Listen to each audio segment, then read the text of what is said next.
안녕하십니까. 오늘은 스가랴서 5장 강의 19번째 시간이 되겠습니다. 본문 말씀은 스가랴 5장 1절로 4절 말씀이 됩니다. 그때 내가 돌이키고 눈을 들어 보았더니 날아가는 두루마리가 보이더라. 그가 내게 묻기를 네가 무엇을 보느냐 하기에 내가 대답하기를 내가 날아가는 두루마리를 보나니 그 길이가 20규빗이고 그 너비가 10규빗이니이다 하였더라. 그러자 그가 내게 말하기를 이것은 온 지면에 퍼져나가는 저주라. 도둑질하는 자는 누구나 그것에 따라 이 편에 있는 대로 끊어질 것이요 맹세하는 자는 누구나 그것에 따라 저 편에 있는 대로 끊어질 것이라. 만군의 주가 말하노라. 내가 그것을 내놓으리니 그것이 도둑의 집과 내 이름으로 거짓되이 맹세한 집으로 들어가리라. 또 그것이 그의 집 가운데 남아있을 것이며 거기에 있는 목재와 석재들과 더불어 그 집을 소멸시키리라 하더라. 아멘. 할렐루야. 전국에서 해외에서 이 방송을 구독해 주시는 애청자 여러분, 오늘도 우리 주 예수 그리스도의 은혜가 복된 날입니다. 오늘 하나님께서 허락하신 이 스가랴서를 중심에서 말씀을 선포할 때 하나님의 크신 은혜와 성령의 도우심이 함께 하시기를 우리 주 예수 그리스도 이름으로 축원합니다. 오늘부터는 스가랴 5장을 중심으로 주제가 날아가는 두루마리의 환상에 대해서 말씀을 상고하면서 부제로는 목재와 석재들과 더불어 그 집을 소멸시키라에 대해서 말씀을 정해보았습니다. 큰 은혜가 되시길 바라고요. 그러니까 오늘부터는 7 환상 가운데에서 6번째와 7번째 환상에 대해서 말씀을 상고하게 됩니다. 스가랴서는 8대 이상의 4대 메시지, 2대 경고로 중심이 되어 있습니다. 그러니까 스가랴서 6장까지는 8가지의 환상이 기록되어 있는데요. 그 가운데 4장까지는 5대 환상에 대해서 기록되어 있습니다.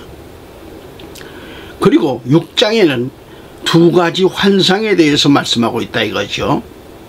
그리고 스가랴서 5장에서 6가지의 환상에 대한 것이 스가랴 5장 1절로 4절까지고요.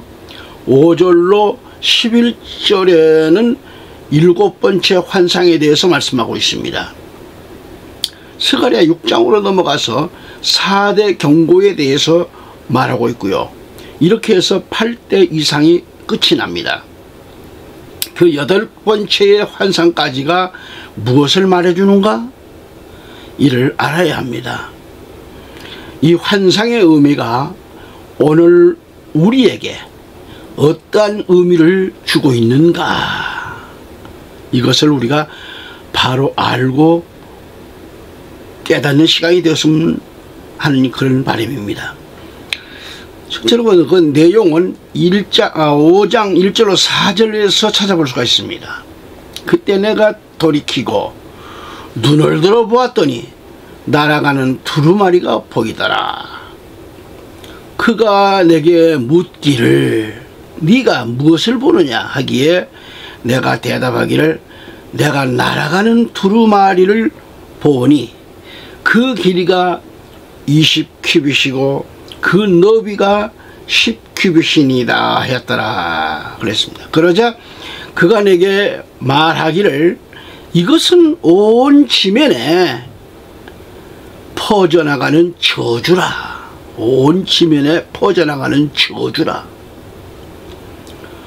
도둑질하는 자는 누구나 그것에 따라 이 편에 있는 대로 끊어질 것이고 맹세하는 자는 누구나 그것에 따라 저 편에 있는 대로 끊어질 것이라. 만군의 주가 말하노라. 내가 그것을 내어놓으리니 그것이 도둑의 집과 내 이름으로 거짓되이 맹세한 집으로 돌아가리라. 또 그것이 그의 집 가운데 남아 있을 것이며 거기에 있는 목재와 석재들과 더불어 그 집을 소멸시키리라 하더라 그랬습니다. 이것이 6번째 환상입니다. 여기서 6번째 환상은 날아가는 두루마리 환상입니다. 스가랴 선지는 날아가는 두루마리를 보았는데 길이가 20규빗이며 너비가 10규빗이라고요. 그런데 여기서 말하는 길이와 너비는 성막의 길이와 너비가 같습니다.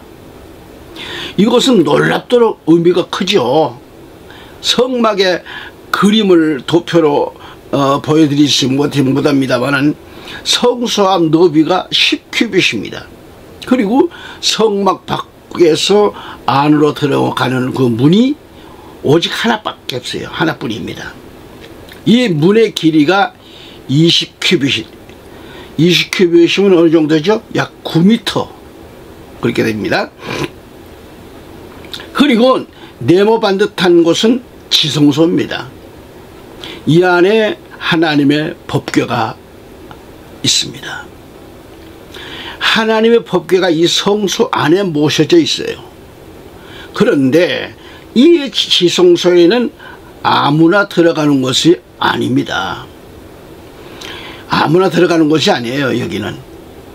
여기는 대제사장만이 들어가는데 1년에 한 번 들어갑니다.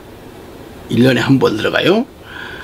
자, 이 지성소 앞에는 성소가 있는데 이 성소에는 뭐가 있어요? 떡상이 마련되어 있어요. 떡상이 있습니다. 놓여져 있죠. 그리고 이제 성소 입구에 들어서면은 오른쪽에 오른편에 있는 것이 떡상이고 왼편에 있는 것은 등대입니다.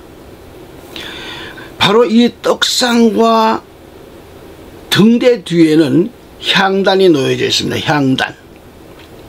지성소 안에는 법궤가 모셔져 있고 법궤 안에는 천사가 날개를 쫙 펴고 법궤를 덮고 있어요. 이렇게. 그리고 그 번제단은 성막 울타리 안으로 들어서면 있습니다. 우리가 여기서 한 가지 알아야 할 것은 성막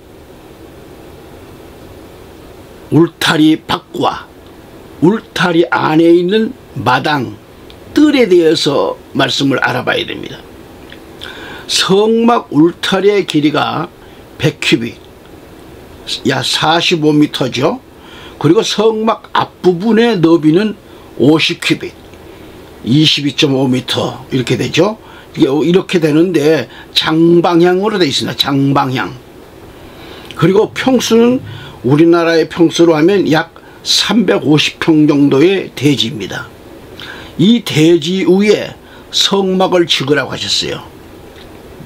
이 대지를 예수님의 생애를 비유한다면 너비보다 길이가 2배나 긴 것은 죄에 대한 형벌은 짧고 사죄의 은혜는 더 길다, 그런 뜻을 갖고 있습니다.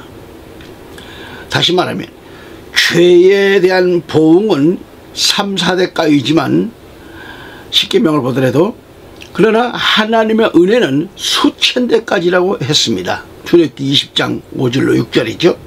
그리고 뜰은 사람들이 마음대로 밟고 다니게 돼 있어요.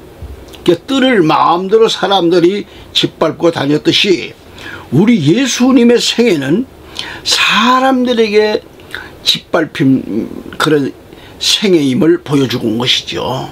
그리고 성막의 울타리 밖에 이 밖은 뭐냐? 이방인의 뜰이다 그랬어요. 이방인의 뜰이다. 그런데 우리 예수님은 이 성막 울타리 밖에 있는 이방인들에게 짓밟힘을 당한 것이 아닙니다. 예수님은 울타리 안뜰 곧 유대인들에게 짓밟힘을 당하셨다라는 말이죠. 그러니까 성막 안에 있는 제사장들과 유대의 장로들과 서기관들과 유대의 관원들에게 짓밟힘을 당하신 겁니다. 그러나 여러분, 그렇게 추운 겨울에도 짓밟히고 얼었던 땅도 봄이 오면은 새싹을 내보내듯이 우리 예수님은 구원의 싹이 되어주셨어요. 예수님을 그토록 짓밟은 그런 자들을 용서하시고 구원의 소망과 기쁨을 주시니 참으로 님마누엘이시죠. 오늘 우리는 예수님처럼 나를 짓밟고 욕하고 천대하는 원수들을 사랑하고 그들에게 구원의 복음을 통하여 새 소망과 기쁨을 전달할 때에 참으로 임마누엘이 되는 것입니다. 할렐루야. 그러므로 이 성막 안뜰에 있는 번제단에서 소 잡고 양 잡아서 번제를 드리는 거예요. 성막 안뜰에 있는 번제단에서 거기서 소를 잡고 양 잡는다 이 말이죠.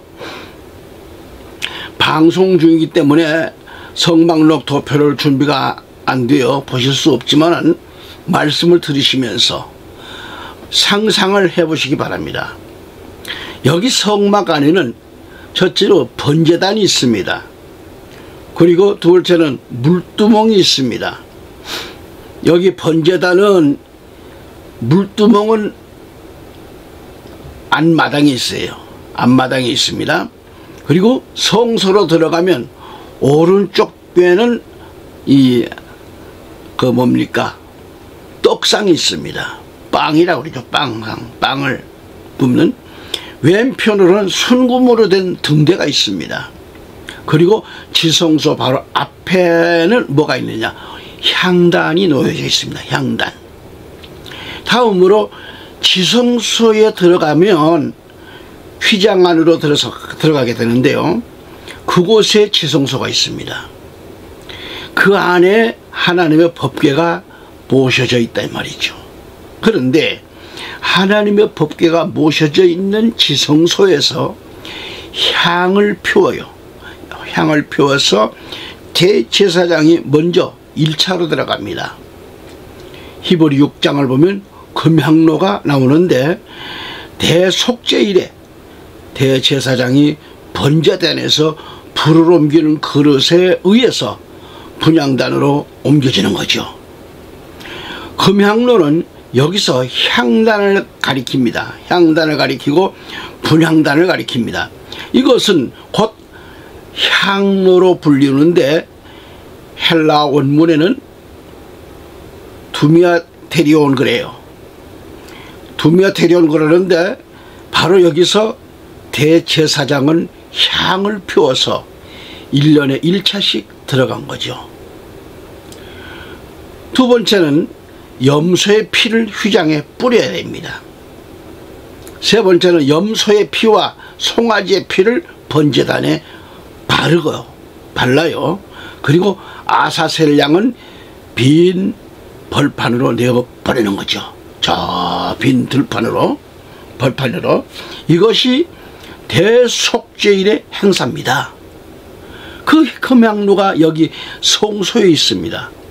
거듭 말씀드려서 대제사장은 여기 향단에서 향을 피워 들고 지성소에 들어가는 거죠. 오늘 스가랴 5장 강해에서 두루마리가 날아간다고 했죠. 그런데 이 두루마리의 길이가 20규빗이고요. 넓이가 10규빗입니다. 이것은 무엇을 가리키는가? 무엇을 의미하는가? 하나님의 성소의 길이와 너비를 가리키는 거예요. 날아가는 두루마리의 크기가 성소와 같다라는 것입니다. 여기서 스가랴 선지는 창공을 나르는 이 두루마리 환상을 보았다고 했습니다. 오늘 본문 2절에서 그가 내게 묻기를 네가 무엇을 보느냐 하기에 내가 대답하기를 내가 날아가는 두루마리를 보니 그 길이가 20규빗이요 그 너비가 10규빗이다 하더라 그랬습니다. 그런데 여기서 말씀을 보신 대로 그가 내게 묻기를 네가 무엇을 보느냐 하셨는데 오늘 우리 믿음의 백성들은 여기 말씀대로 보는 문제가 중요합니다. 보는 문제. 창세기에서 인류의 처음 타락이 바로 보는 문제 때문에 타락이 왔던 거죠. 하나님은 아담 부부에게 먹지 말라고 확실하게 일러주었음에도 불구하고 먹지 말라는 선악과를 이 선악나무를 보았으니까 탐심이 들어간 거예요. 탐심은 바로 안목의 정욕에서 오는 것인데 이 안목의 정욕은 눈으로 보는 것들 때문에 죄를 짓고 있는 거다 이 말이죠. 눈으로 보는 것 때문에 죄를 져요. 그러므로 오늘 나와 여러분은 영계의 눈을 떠야 합니다. 영계의 눈을 뜨고 공중에 날아가는 두루마리를 보는데 그때 네가 무엇을 보느냐고 물으실 때 예, 날아가는 두루마리를 봅니다 그랬어요. 그 길이가 20규빗이요 너비가 10규빗이 된다고 그랬습니다. 이렇게 대답을 했어요. 이것이 바로 성소의 크기와 너비가 똑같다라는 얘기 말씀을 드리는 겁니다. 그런데 날아가는 두루마리라고 했습니다. 날아가는 두루마리 이것은 심판을 말해 심판의 신속성을 보여주고 있는 겁니다. 심판.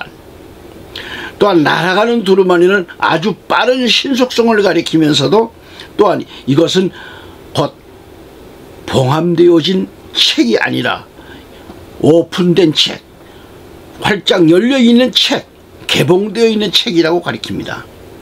구약 다니엘서는 봉함에 두라고 했습니다. 그런데 이것은 아직 때가 안 됐기 때문에 그래서 봉함에 두라는 거죠. 그러나 요한계시록은 때가 다 되었기 때문에 봉함하지 말라는 겁니다. 계시록은 열려있는 책입니다. 오픈된 책입니다. 공개되어야 할 책입니다. 열려있는 책이라 이 말이죠.